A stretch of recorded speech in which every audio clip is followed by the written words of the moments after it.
Hello, this is the unboxing room. Welcome to our new video. Let's talk about it. Apple updated the 14-inch and 16-inch MacBook Pros with a press release and an 18-minute YouTube video that featured a bunch of creators at the beginning, which was cool.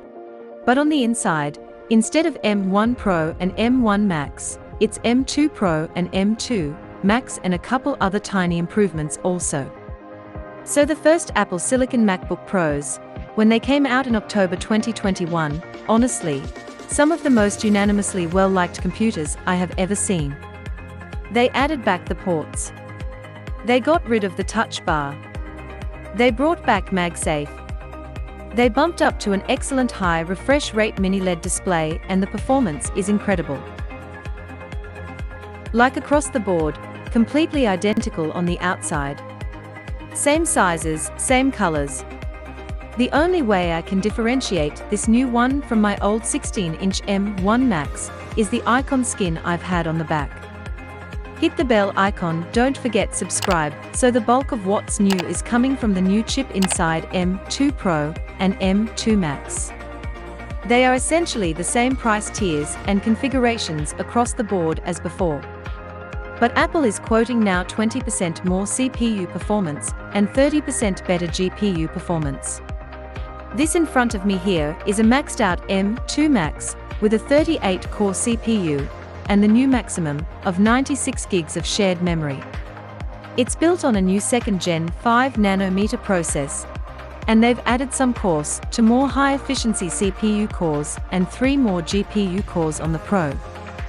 So it's a 19-core GPU on the M2 Pro and a 38-core GPU on the M2 Maximum. Also, the neural engine and media engine are improved to handle machine learning and media playback and transcoding even faster than they already did.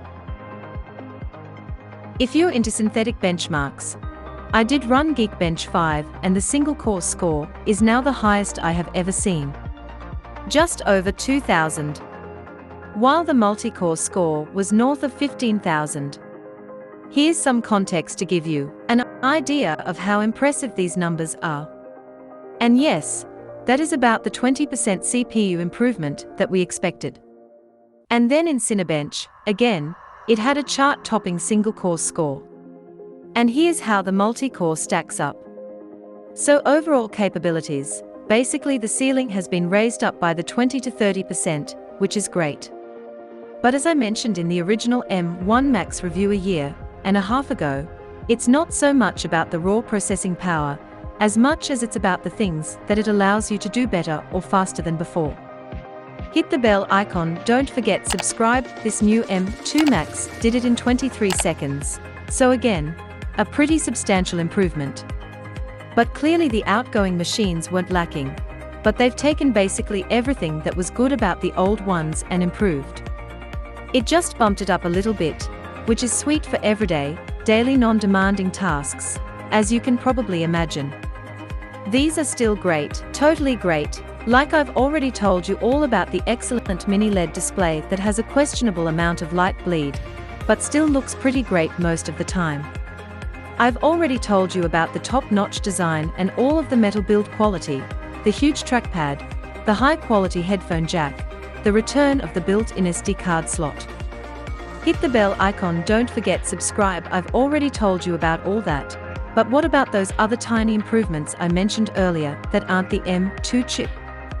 The extra efficiency cores that I mentioned earlier are great. Of course, for battery life, not only is the battery life still really good, but there's also a claimed extra hour on both the 14-inch and 16-inch of battery. I'm not seeing a dramatic difference, but hey, if I can stare at all the sick and then these laptops still fast charge. But there's also now a color-matching MagSafe cable. Now, this is a slight difference since these laptops are really only silver or slightly darker silver. And then there's a few other capabilities. Wi-Fi 6E, Bluetooth 5.3 and HDMI 2.1. So HDMI 2.1 was actually something I was confused about missing on the last version, since it had been out for a little bit. But it's now here, and that allows for up to 8K 6 through 1 cable via the HDMI port. Wi-Fi 6 is just sort of starting to roll out now. That's going to be great. And the MacBook Pros have consistently been like the fastest thing on our Wi-Fi network, and it continues to stretch that lead in that department, and Bluetooth 5.3. Again, very much future-proofing, but that's welcome. But really the Apple Silicon transition has come a long way since the very first M1 Macs that we saw when they first started doing this.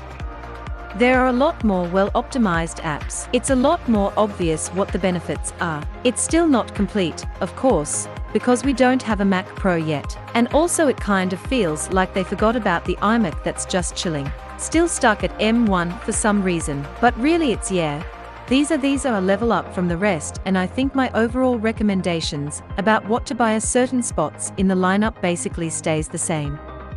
So if you're after battery life, M2 Pro is going to be awesome. If you're after maximum power at the expense of some of your battery life, an M2 Max